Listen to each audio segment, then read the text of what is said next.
What's up, everybody? It is a beautiful morning here in the east side of Manhattan. A little chilly out, but it's a bright blue sky, clear skies. And do you see these signs behind me? Like, do you see them? So I want you to see them, because seeing them will hold the key to what this video is about. Yeah, so if you haven't figured it out by now, I'm about to catch a flight on a seaplane. Tailwind Air operates scheduled seaplane services from the New York Skyport Seaplane base to several cities in New England, Cape Cod, and Long Island, including Boston, where I'm headed today. The rather nondescript and even somewhat shady and dingy entrance leads to Tailwind's lounge. Inside the lounge, you'll find a small and quiet waiting area with comfortable seats, some light reading material, complimentary water and soft drinks, as well as snacks. You check in with the receptionist upon arrival, and just hang out until your flight. Unlike at a conventional airport, there is no TSA-style security screening, but your name does undergo a background check when you buy your ticket.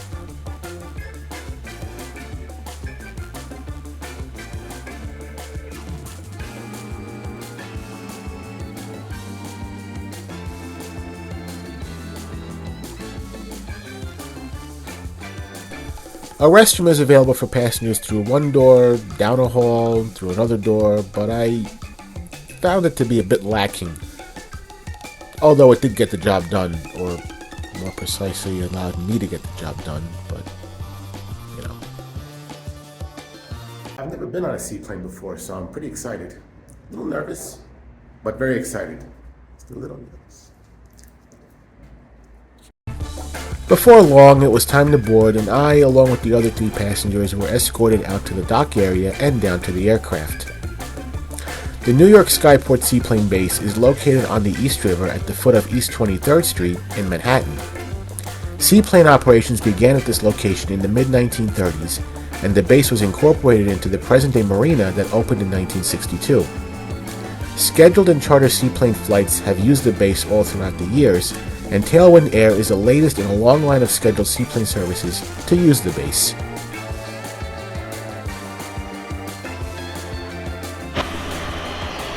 The water/aircraft, a Cessna Caravan, came into view just as we reached the end of the dock, and what a sight it was to behold, dwarfed against the modestly sized yachts and boats docked in the marina.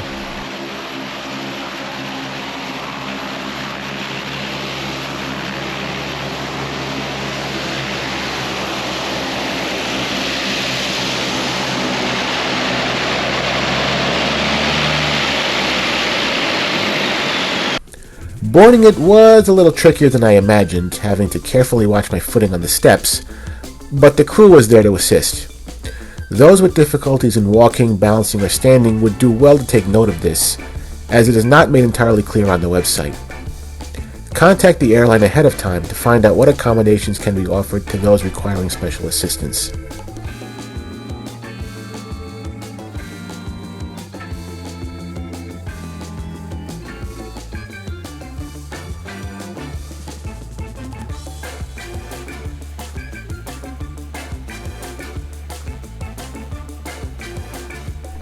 Once on board, there were 8 seats to choose from, and I was advised by one of the crew members as to which one would offer the best views.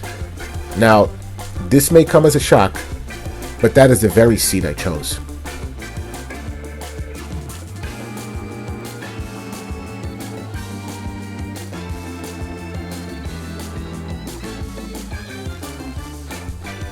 After all the passengers, all 4 of us, had boarded, we were off and flying, or sailing, or something.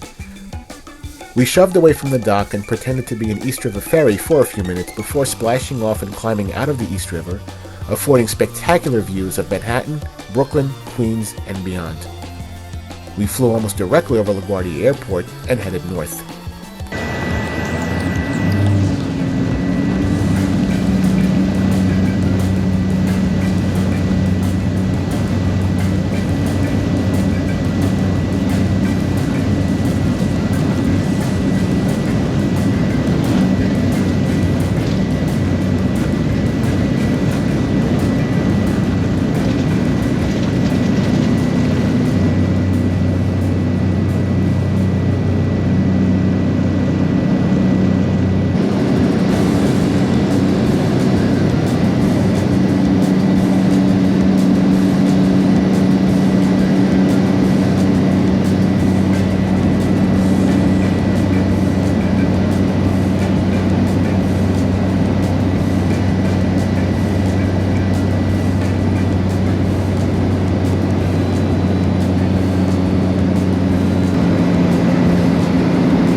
The interior of the cabin, while small for sure, didn't feel particularly cramped nor claustrophobic.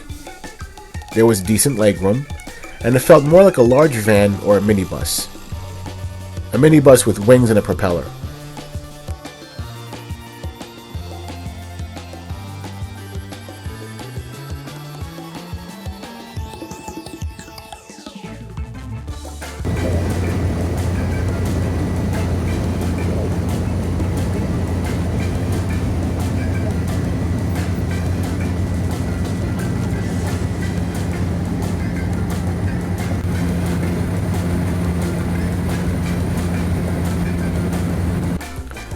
About an hour and a half later, Boston Harbor came into view, and moments later we touched, or splashed down, in the middle of the harbor. You know all the safety briefings on conventional aircraft about water landings? Well, yeah, that kind of came to mind here for one fleeting second of terror. Kidding. But, yeah, it will naturally run through your mind, if nothing more than an essential part of a cynical sense of humor.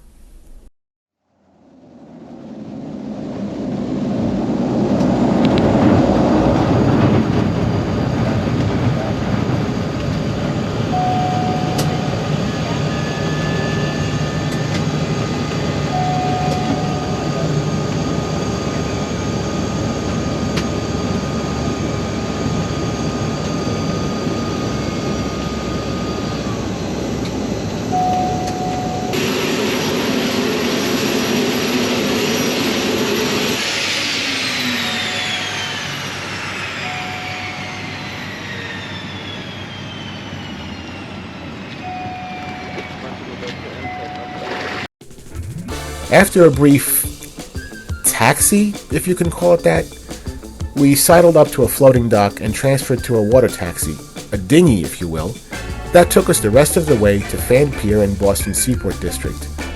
It will also take you to Rose Wharf in the Financial District upon request, but all four of us opted for the Fan. A short walk up the plank, and that was that. All in all, not a bad experience at all. Well, all right. Well, here we are. Fan Pier in Boston's Seaport District. I don't know why it's called Fan Pier. I mean, I don't see any fans around here. It's called the Fan Pier because in 1903, when Walker and Company published this bird's eye view of the area around Fort Point Channel, trains were still king, and Boston was full of freight yards, such as the New York, New Haven, and Hartford Railroad's yard on the South Boston side of the channel, where it met Boston Harbor. You see how the tracks entered a terminal, then fan out to different ship berths? It was on a pier, it looked like a fan, hence Fan Pier. But anyway, well, what's kind of unique is that the Seaplane doesn't actually take you directly to the marina. What it does is it takes you to this floating dock that's right about over that way. You can't see it from here.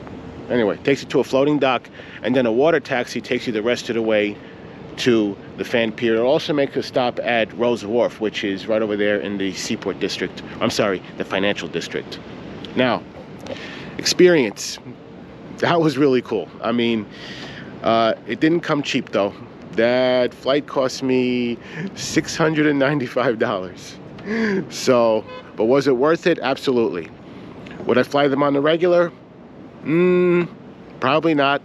Only because of the steep ticket prices, although this was kind of a last minute thing.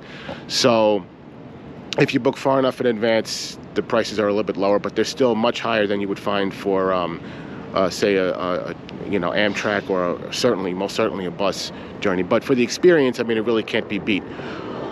Would I fly on Tailwind again? Absolutely. They fly out of East 23rd Street to several cities in the Northeast, Boston, of course, being one of them, Washington, D.C., Philadelphia, and that might be coming soon. They go to Providence, Bridgeport, and a few points out on Long Island, including Montauk. That's more seasonal service, and they are planning on expanding their destinations to more cities in the Northeast. It's a great experience. I mean, if you've never been on a seaplane before, this is my first time on a seaplane. The convenience factor, especially if you live in the city center, really can't beat it. The price can be beat, but again, what are you paying for? You're paying for convenience. You're paying for the seaplane. It's not a cheap operation, and 8 passengers. I mean, you saw that flight only had 4 people, myself included. So you know, the ticket prices are going to be high to offset that. So I don't have a problem paying it for the experience. Well, anyway, guys, I had a great time. If you enjoyed the video, and I certainly hope you did, you know what to do. And I hope to bring more content like this to you in the future. In the meantime, I don't know why I paused there, but in the meantime, travel well, travel often, be well, be safe, and I'll see you later. Bye for now.